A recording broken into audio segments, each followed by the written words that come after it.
There's a hall on Maury Avenue that's never owed anybody a dime. Not the bank, not a landlord, nobody. In 1925, 18 people in San Francisco threw on old-world Swiss costumes for a parade, grabbed a drink afterward, and decided pretty much on the spot to start a club. Within 10 years, they'd landed in Newark because that's where the dairy families were, and they bought 5 acres on Maury to build themselves a real hall. Here's how they actually paid for it. $50 bought you a membership for life, free admission to every dance forever. 3 members personally loaned the club $800 each, no interest, just trust. They never took out a mortgage, not once. Final payment landed in 1947. That building's been standing on its own 2 feet since before most of your grandparents were even born.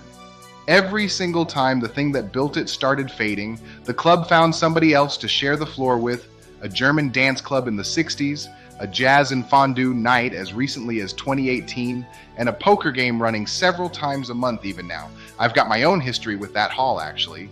There was a stretch where I was really into country music. Convinced Garth Brooks, Alan Jackson, and Tim McGraw were the greatest musicians who ever lived.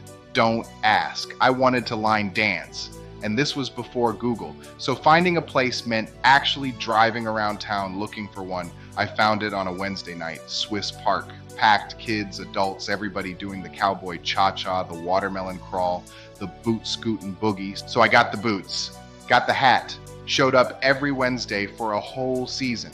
Most people driving past on Maury these days have probably never set foot inside, but they're still doing it.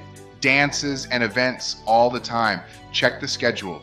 There's something worth sitting with in a building that's outlasted everything around it just by refusing to owe anybody anything.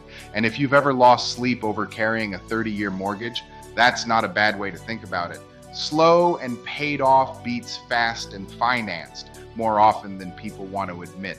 100 years old, debt-free the entire time, and still throwing dances on a Wednesday. Not bad for 18 people in costumes who just wanted a drink after a parade. Follow me to learn more about your town's history.